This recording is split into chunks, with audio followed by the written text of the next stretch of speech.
Na noite de 31 de dezembro para 1º de janeiro do século XIX, houve no mundo espiritual uma das grandiosas reuniões definidoras do destino da humanidade.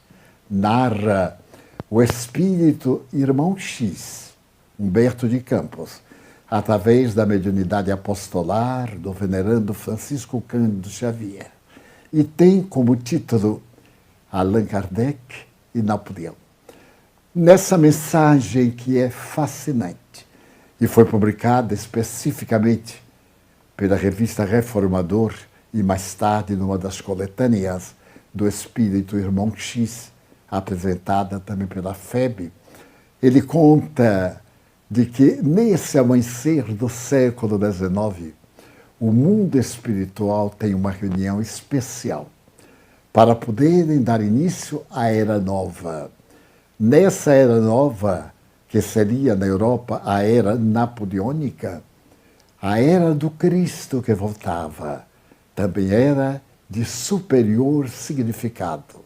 E esta reunião foi uma preparação para apresentar o espírito Allan Kardec, que se ia reencarnar daí a poucos anos, e o espírito Napoleão Bonaparte, que já estava na glória da França, preparando-se para receber a coroa de imperador do dia 2 de dezembro de 1804. Notem a curiosidade, 1804, Kardec renascerá na Terra a 3 de outubro do ano de 1804, com uma pequena diferença de meses. Nessa reunião, que é uma das páginas memoráveis da literatura mediúnica universal, o mundo espiritual superior reúne todos os personagens relevantes do período pré-cristão, do pós-cristão, para que os dois gigantes, o homem que uma vez envergou a túnica de conquistador de todo o mundo conhecido no pré-cristianismo. Jovem ainda, ele desencarna aos 32 anos, depois de haver conquistado a Índia numa herança fantástica deixada pelo seu pai. Ele conseguiu atravessar os Alpes com elefantes, o que era um desafio. Então, este homem que se reencarna com uma missão grandiosa, espalhar a língua grega por todo o mundo conhecido, que se comunicava através dos dialetos tribais. E ele vem na indumentária carnal, deslumbra o mundo como hábil conquistador e volta para a pátria, preparando o advento do cristianismo. E note a missão soberana do apóstolo Paulo, que reencarnando na cidade de Tarso, cidade grega, falará o grego e escreverá.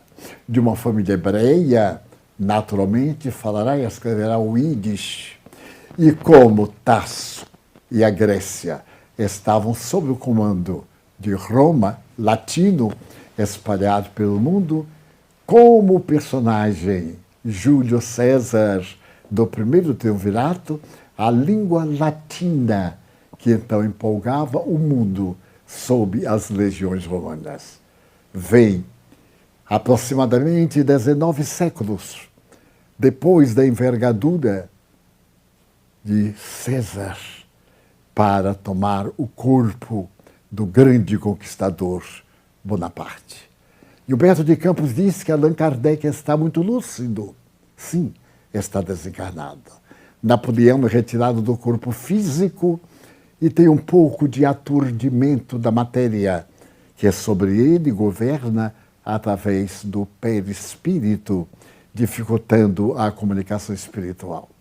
E os grandes líderes da humanidade, aqueles famosos guerreiros, mas também filósofos, desde os pré-socráticos, Anaxímenes, Anaxandre, Sócrates, Platão, Aristóteles e os modernos que culminam no pensamento ético do período da Magna Grécia. Mas também cita os grandes filósofos do período pré-cristão, do período cristão, os mártires, mas também a igreja dos pais, aquela igreja que tem Santo Agostinho, Proclus, na condição da patrística, 10 homens que abalaram o mundo nos primórdios do cristianismo, na África do Norte, e entra pela noite medieval, a grande noite medieval, e vai trazendo desde os primeiros conquistadores nas artes, nas letras, na filosofia, que se adentram pelo pensamento das conquistas.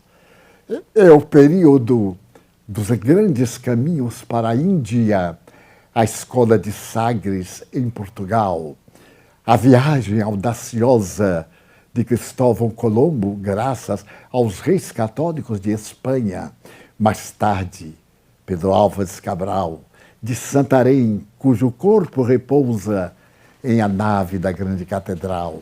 E nós vemos as conquistas portuguesas, ampliando os horizontes da terra, o nascer do mundo América, este continente que praticamente são muitos continentes. E, no entanto, aquelas entidades formosas, os pensadores que fazem a obra do Renascimento, a arte na sua maior grandeza, e todos eles perpassam em caravanas que se multiplicam para formar num anfiteatro a multidão que terá ensejo de conhecer Allan Kardec e Napoleão em um debate a respeito da humanidade. E Jesus dita uma mensagem para o mundo através desses dois apóstolos. O apóstolo da fé raciocinada, Allan Kardec. O apóstolo das lutas bélicas, Napoleão Bonaparte. E o mundo, ao despertar do século XIX, já tem no seu solo Napoleão, que está nas aventuras, e Kardec, que nasce a 3 de outubro de 1804 para empunhar a bandeira da solidariedade humana, do trabalho, da fraternidade, da perseverança e demonstrar que a nossa tábua de salvação está na madeira bonita incrustada de gemas preciosas, que é fora da caridade, não há salvação. E esses dois períodos, enquanto em 1815 Napoleão marcha para o exílio, Allan Kardec, em Verdun, a cidade em que Pestalozzi está criando a nova pedagogia, a escola nova, e onde ele é convidado para levar esse ideal pedagógico ao mundo francófono. O jovem Hippolyte Léon Denisard Rivaio, que é o nome de Allan Kardec, foi para ele levado pela sua mãezinha para estudar com insigne mestre, e de uma forma tal que ele foi convidado pelo próprio professor para substituí-lo nos períodos em que ele estivesse fora de Verdun. É fascinante notar que aquele rapazito de 12 até 15, 16 anos substitui o mestre em uma das suas cátedras. Mas este mestre é Henrique Pestalozzi, o grande alemão, o pedagogo que abre as portas da educação para a sabedoria, que quebra as amarras da instrução para poder apresentar este sentido de educação integral dos valores éticos, da cultura, mas também e principalmente do sentimento de beleza, de retidão de caráter, de fé religiosa, iluminar o mundo com seu exemplo de pai da educação moderna. Logo então, o jovem Denisard Rivaio recebe o seu título de mestre e vai muito jovem residir em Paris. Ali ele abre numa das melhores avenidas de Paris, o seu colégio. Avenida de Sèvres, número 5. Não existe mais o prédio. Eu tive a alegria imensa com a doutora Terezinha Ré, da cidade de Genebra, de fotografarmos o edifício e a porta por onde passavam o eminente codificador e a sua inolvidável esposa, a suave Gabi, a doce Gabi, a poetisa, a sonhadora, seu braço direito como secretária. E Allan Kardec, então, se torna eminente como professor Rivaio. Trabalha para as obras básicas da educação da Sorbonne. Traz a educação de adultos de Pestalozzi para Paris. Paris atravessa um momento muito difícil na hora da cultura. E o prefeito de Paris convida le professeur Rivail para poder apresentar o método pestalozziano, que é o de mais facilidade na cultura de então.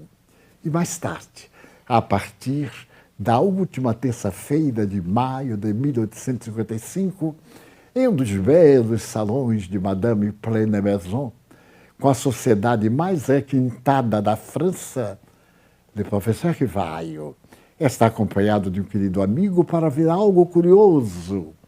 Le table tournante, as mesas que se agitam.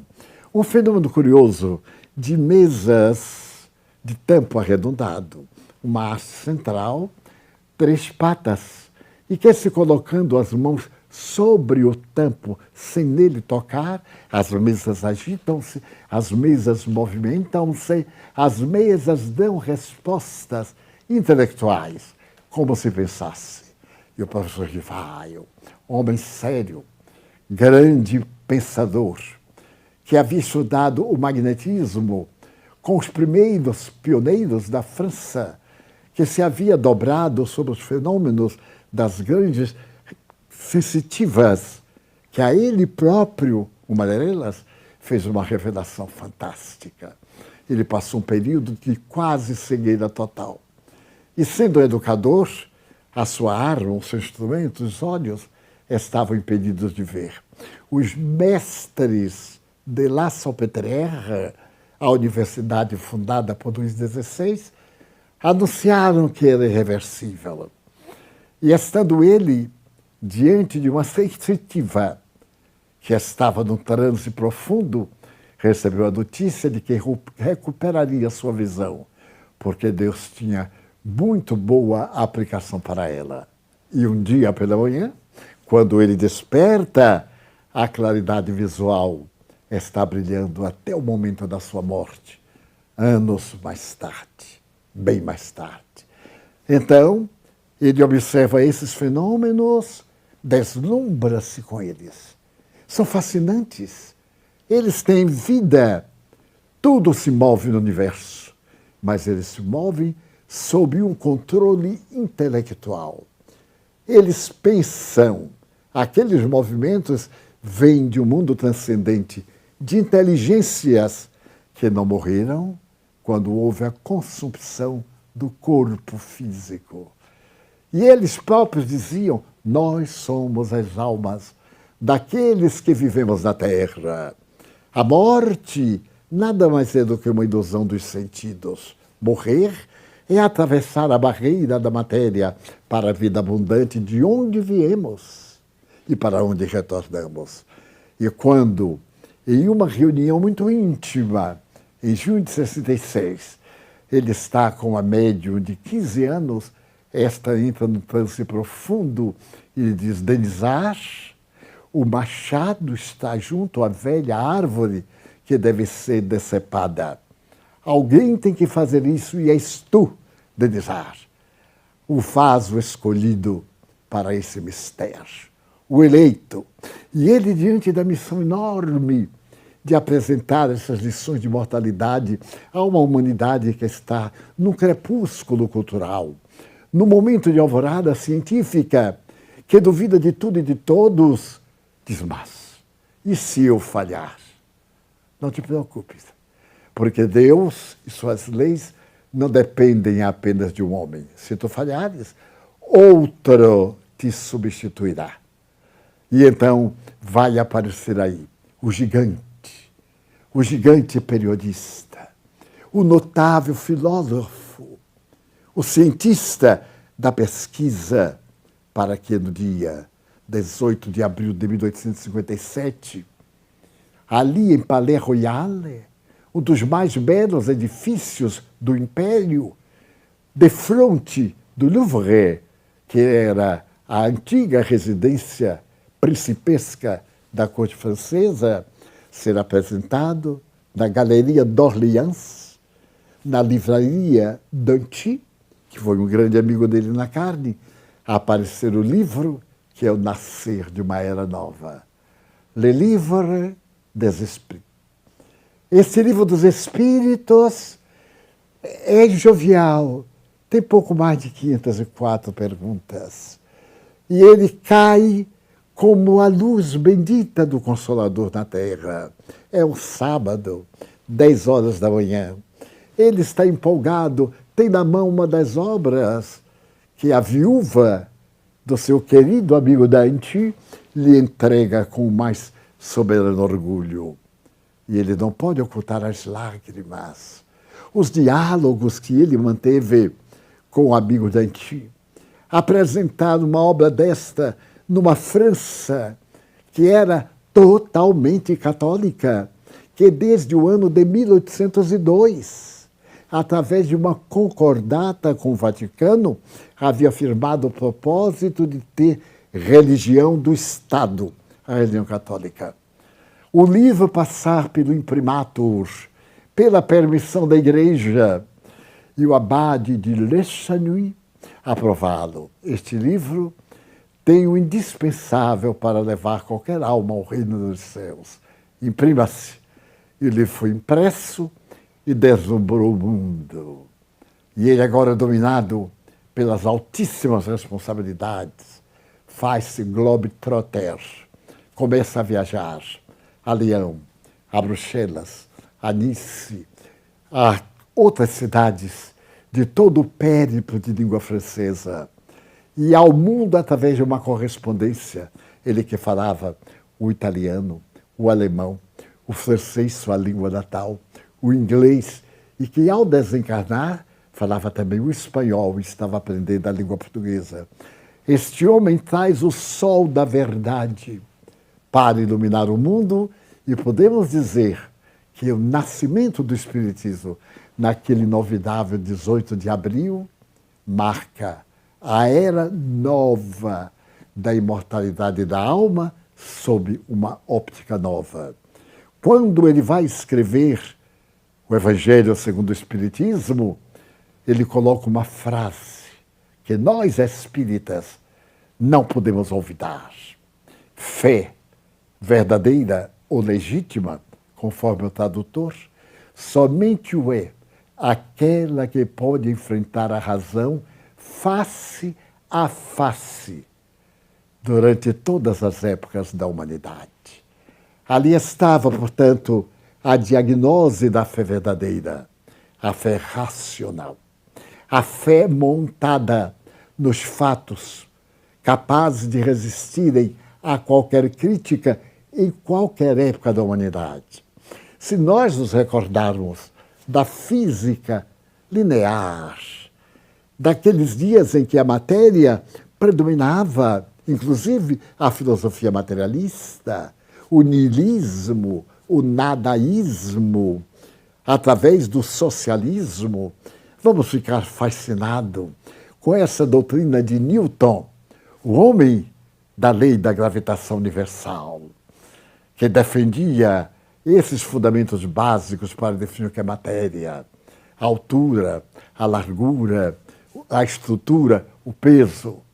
E os espíritos então falam que o espiritismo caminhará ao lado da ciência e aceitará tudo que a ciência comprova, mas não ficará detido na ciência, porque a ciência estuda os efeitos, enquanto o espiritismo remonta as causas.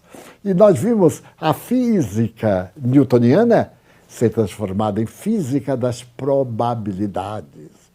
Vimos a astronomia virar essa doutrina extraordinária que nos apresenta desde as micro às macro expressões de partículas ou de condensações da matéria. E vemos os físicos nucleares nos falarem deste universo que Jesus se havia referido, conforme João, na casa de meu Pai há muitas moradas. Credes em mim? Credes em Deus? Também crede em mim. Eu sou o caminho, a verdade e a vida, e ninguém vai ao Pai senão através de mim.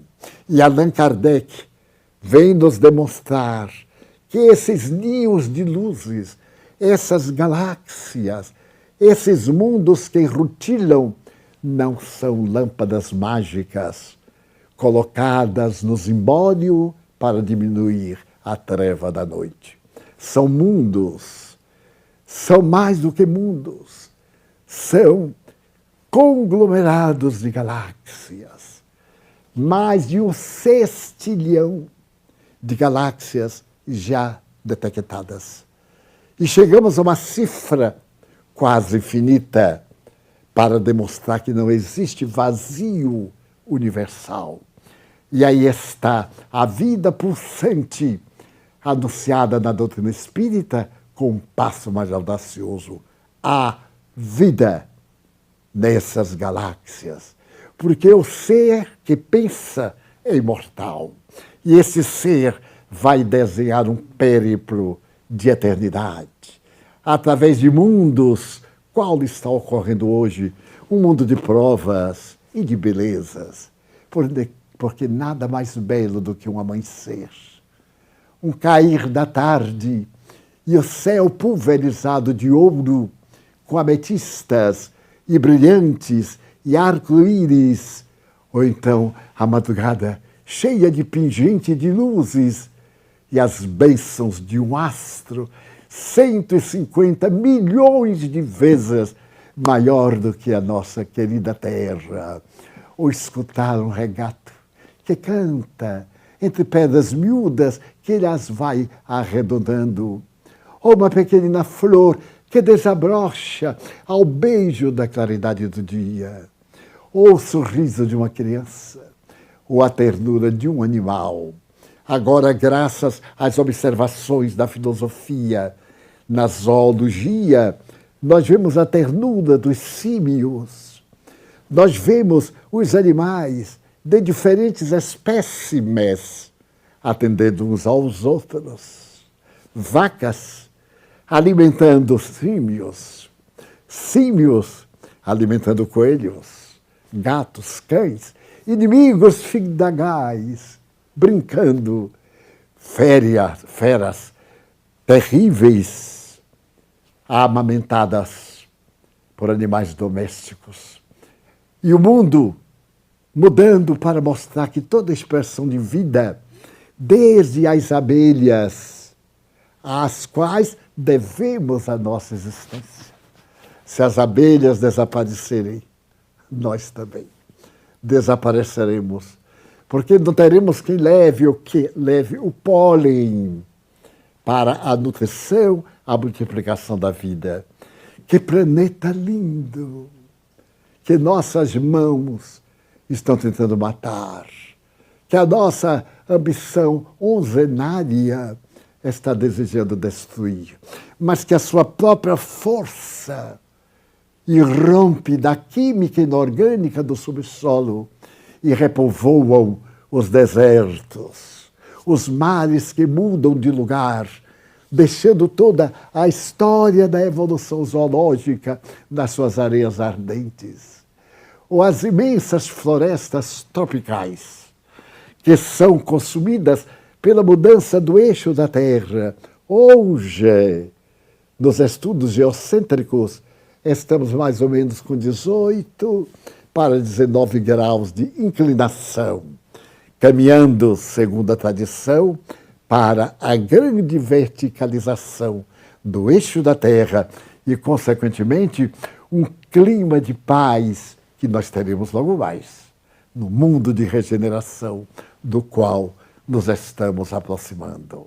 O Espiritismo é a luz da era nova que se acerca de nós nesta grande noite para que possamos conjugar o verbo amar e cantar como Francesco Bernardone, o hino da fraternidade universal. Faremos uma breve pausa e logo voltaremos. Já vai longe. É o dia 5 de julho de 1184. Na rua, que é uma ladeira de pedras irregulares, o casario é vetusto, em pedra.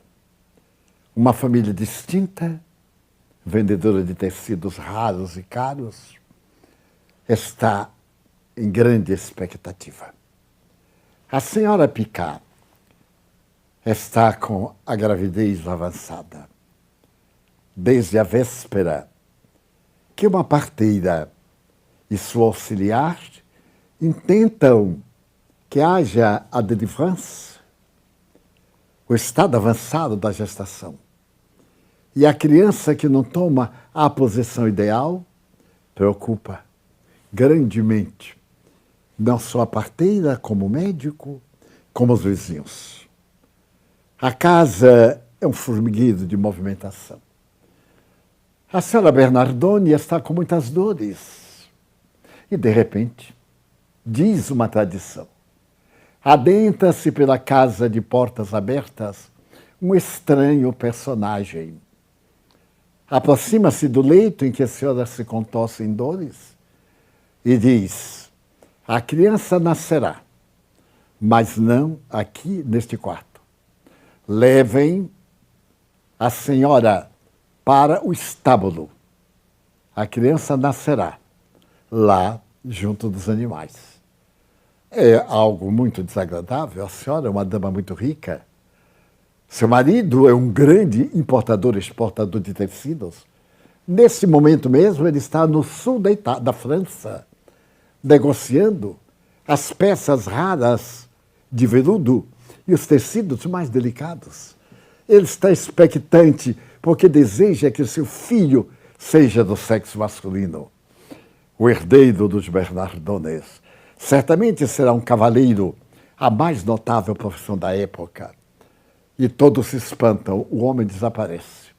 As dores aumentam, mas a dilatação da bacia não é suficiente. E algumas senhoras, amigas ao lado, dizem, levemos-la ao estábulo, se é por isso. Carregam-na. A aflição é desesperadora. Levam tecidos alvos arrancados do baú. Colocam-na próxima do local em que os animais se alimentam. E ali, em um instante, vem o impulso e nasce a criança. A criança não é de grande porte, mas é uma criança encantadora. Chora, tem vida. E ela, de imediato, ela é de origem francesa, seus ancestrais. Ela se lembra em francês do seu lindo menino. Ela havia pedido ao marido para botar o nome dele, o nome francês. Mas o marido era italiano, e era claro. Ela preferia Jean, ele preferia Francesco. Então, foi feito um conúbio mental muito bom. Quando ele chegou e viu o filho varão, a alegria imensa de ter Francesco dentro de sua casa não impediu que também fosse chamado Jean Francesco, Francesco Jean, de uma forma ou de outra. O menino cresce como as flores do campo. Cresce naturalmente. É um pouquinho mirrado, mas é jovial, é encantador.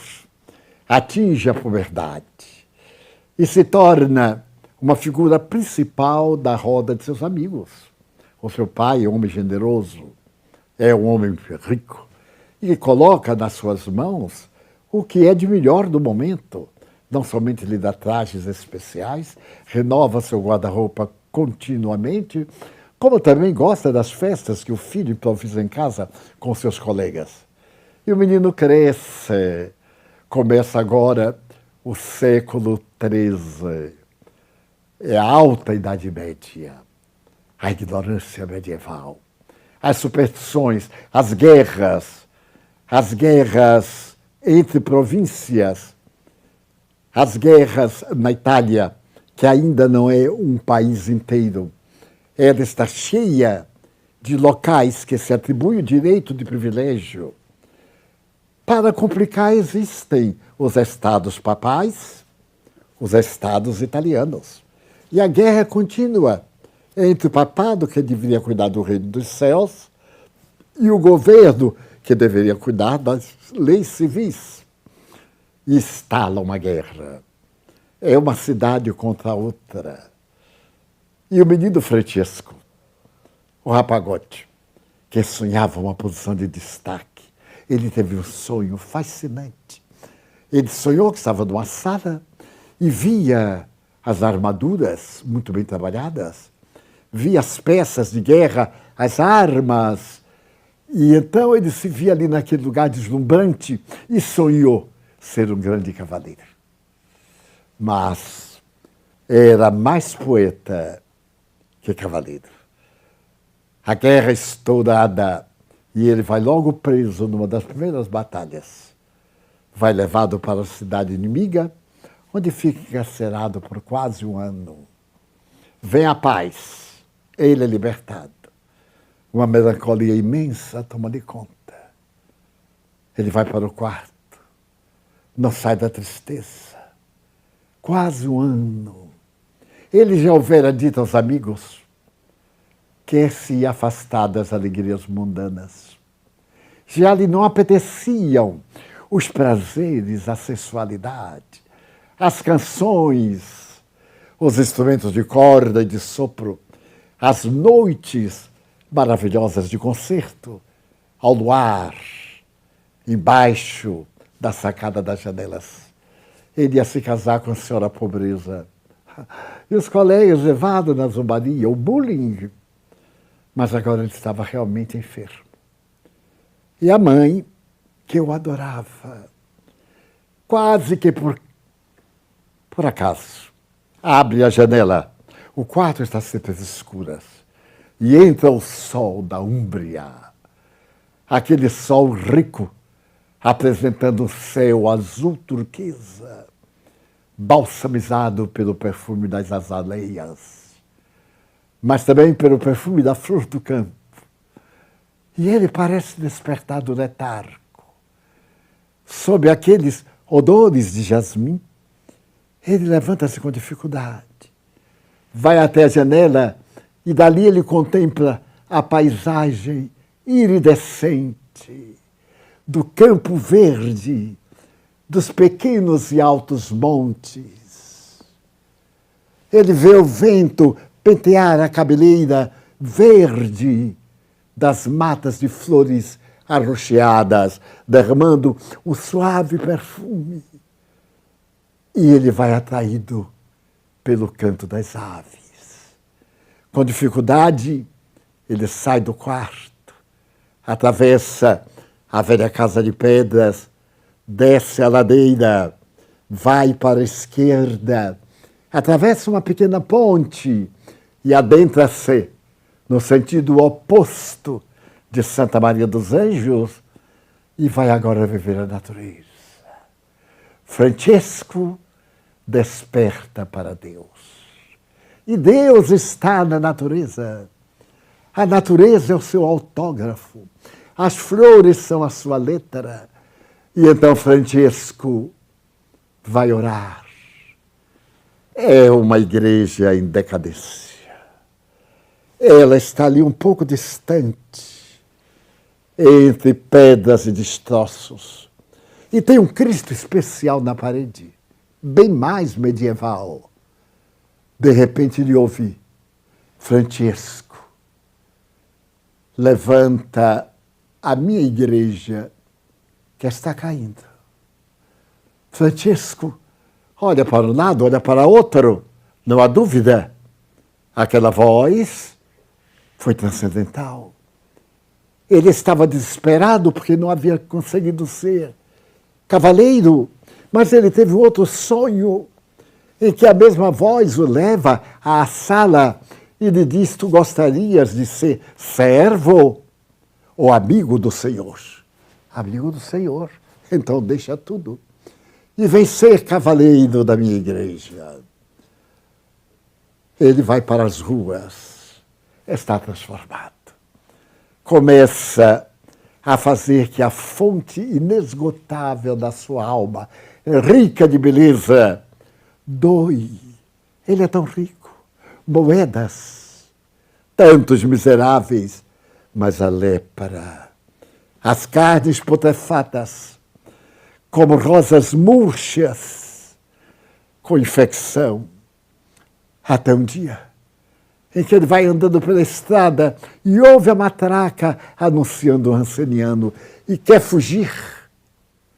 Mas o leproso vem, bate o instrumento rude e grita: lepra. E ele olha, é um homem de lábios grosseiros e deformados. Os olhos estão um pouco fora das órbitas, as narinas carcomidas, os zigomas da face e duas feridas. E ele não tem outra alternativa. Uma ternura infinita o invade e ele abraça o homem e beija-lhe nos lábios em ferida aberta. E naquele amplexo ele sente um perfume suave. E quando abre os olhos, um rosto de primavera diz docemente: Francisco, sou eu. Era Jesus. A partir desse dia, a loucura, porque o bem ainda é uma loucura, toma conta dele. E ele passa a distribuir, além do que deve, os bens do seu pai, que, desesperado e em revolta, depois de o haver retido em cárcere doméstico, a ferros, e libertado pela sua mãe, vai se queixar ao cardeal da Catedral de Assis. E de público ele vai julgado. O pai está furibundo, porque aquele filho que era seu sonho, hoje é um mendigo, é uma vergonha. E ele humilha e pede que o ladrão, o filho, porque deu os bens que não tinha direito, porque ainda não eram seus, seja duramente castigado pela autoridade eclesiástica. E então a terra parece estremecer. Aquele jovem pálido, frágil, despe-se, dobra tudo e diz: aqui está, é teu. A partir de hoje, não tenho mais nada contigo, porque eu tenho o Pai Celestial. Avança sobre uma lata de lixo e pega um casaco ali atirado, veste-o com uma corda, ata a cintura e nasce naquele momento, il trovatore de Dio. Ele deixou de ser o trovador dos homens para ser o doce cantor de Deus. E arrasta Assis com ele, arrasta o cardeal, que o ama e um dia interferirá em seu favor junto ao Papa, que tem um sonho, que a igreja está caindo e o mendigo aproxima-se e segura a torre. Esse sonho impressiona muito. Ele está na Catedral de Latrão e levanta-se e olha pela janela e vê lá embaixo um grupo de quase mendigos, uns jovens de pés descalços, andrajosos, e ele chama um cardeal e diz: mas quem são? São os jovens da minha querida Assis. Vieram falar com o Papa, mas a etiqueta não deixou entrar porque estão. Mande que entrem imediatamente. Eu sonhei com eles. E aquele grupo de 12, que curioso, 12, entra na grandiosa Catedral de Latrão. O luxo, a púrpura, os tesouros nos dedos, nas coroas, os chapéus imensos adornados de diamantes, a miserável vaidade humana e o Papa sentado no trono. E eles ficam atordoados na sala imensa de audiência. Então os cardeais devem sentir asco, são muito sensíveis às suas narinas, sensíveis para a verdade e para o bem. Olham com desprezo, mas o cardeal ouve, o Papa ouve com respeito. O que desejais de mim, meus filhos? Que seja abençoada a nossa ordem. Mas tem alguma coisa escrita? Não. Nós retiramos 10 frases do Evangelho para viver conforme determina o Evangelho. Meus filhos, é impossível. No dia de hoje, desta vida moderna, é impossível viver o Evangelho. Então o cardeal de São Paulo, de Siena, diz baixinho ao Papa: Excelência, está dizendo então que Jesus errou. Eles querem seguir Jesus, mas é impossível. Excelência, mas essas frases são de Jesus. Aí o Papa cai em si e diz: muito bem, mas não sigam com muito rigor. E o jovem frágil diz: mas nós queremos a renúncia, a pobreza, a mansidão, a castidade, a ternura, a humildade extrema. O cardeal se comove. Vê o mendigo segurando a igreja que estava caindo. É ele o salvador da humanidade. Voltem para Assis. E daqui a um ano, se conseguirem, eu darei uma bula papal reconhecendo a vossa ordem. Aquelas crianças, quase todos têm menos de 25 anos, saem correndo e voltam pelas montanhas, voltam pelas estradas espinhosas, voltam caminhando, confundindo-se com a natureza. E surge da porciúncula a igrejinha que as suas mãos haviam erguido com muitos. E a ordem começa a crescer como as estrelas nos céus. E o Papa reconhece. Mais tarde é paradoxal. O Papa estava na região e lavrava uma epidemia, como hoje, talvez fosse pandêmica, ceifava as vidas, e o Papa do triunfo morre da epidemia, perto de Assis. E o caixão foi deixado na catedral, com as joias, com a túnica de seda rara.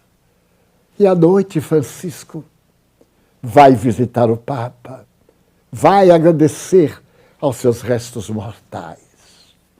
E quando ali chega, o Papa estava despido, porque os ladrões entraram e roubaram-lhe dos calçados de veludo com as grandes medalhas de ouro, de prata e com gemas preciosas, aos anéis, a coroa tríplice, e o deixaram nu. Então Francesco tira a sua própria manta, aquela capa surrada, gasta, e diz sorrindo: viajarás como um franciscano. E cobre a mais alta personalidade do mundo naquela época.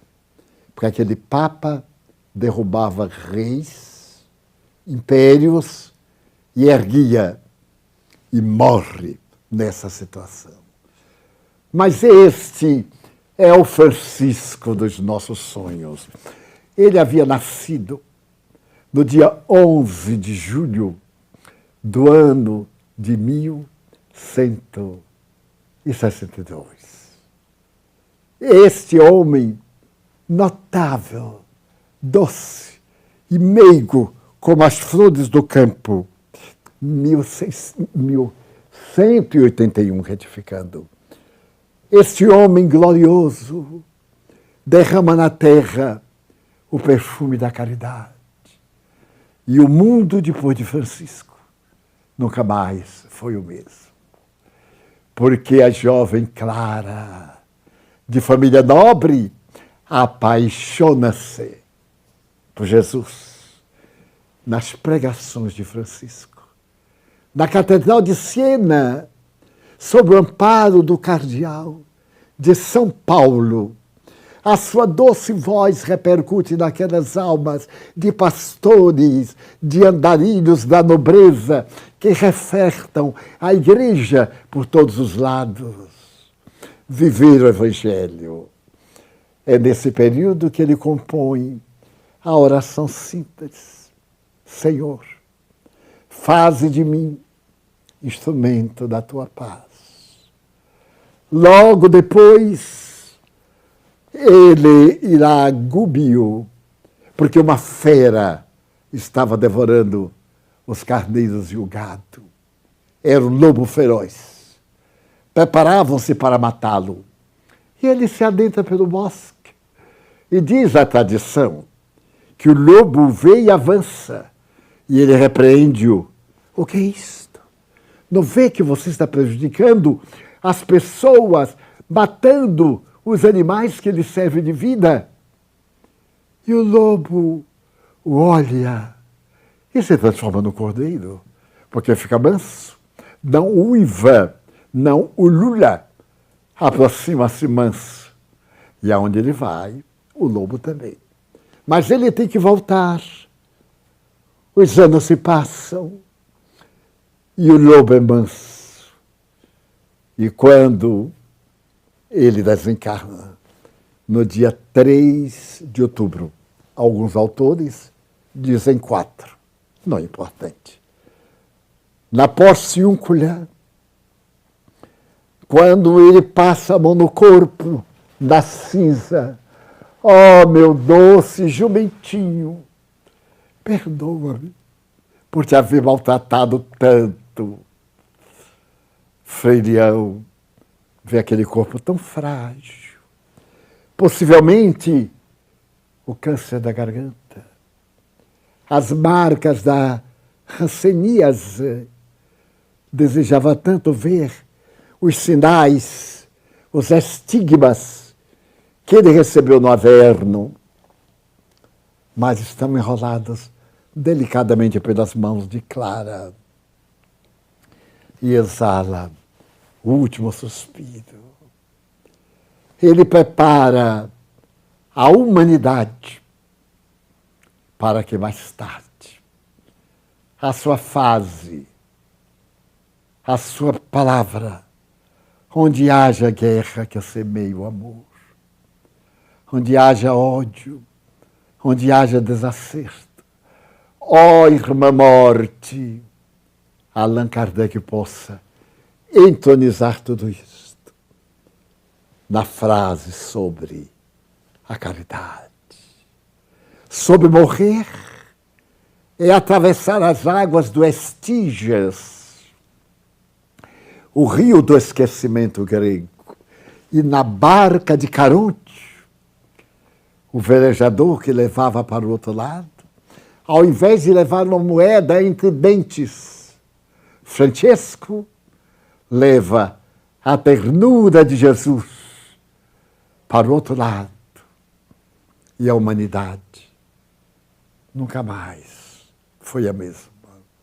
O êmulo, a cópia fiel do Cristo, desaparece daquele corpo frágil. Mas Jesus se agiganta e nós esta noite falamos sobre Francisco, na sua ternura, como se ele estivesse aqui conosco, porque influenciou milhões de vidas que desertaram, que fugiram, mas não poderá afastar-se muito do seu doce encantamento. Vinde a mim, disse Jesus. Eu sou o caminho, eu sou a luz do mundo. E Francisco, faze de mim um instrumento da tua vontade. Almas queridas que me ouvis, nunca foi tão oportuno recordarmos nesta pandemia que tudo que temos, deixamos. Até o corpo. Só levamos uma roupa, isto é, até a sepultura, porque ela fica. A soberba, o orgulho, desaparece nos lábios murchos do nosso desencanto e da nossa pequenez.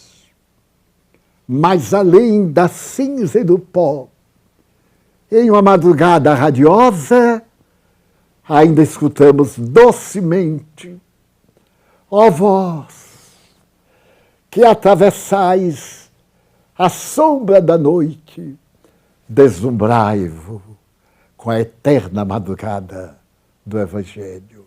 E ao lado daquele que é a luz do mundo, o rosto de Francisco, de linhas orientais, e a claridade da lua, de Clara de Assis, estarão iluminando o caminho para chegarmos até eles e dizermos docemente: bem-aventurados sois, porque me trouxestes até aqui.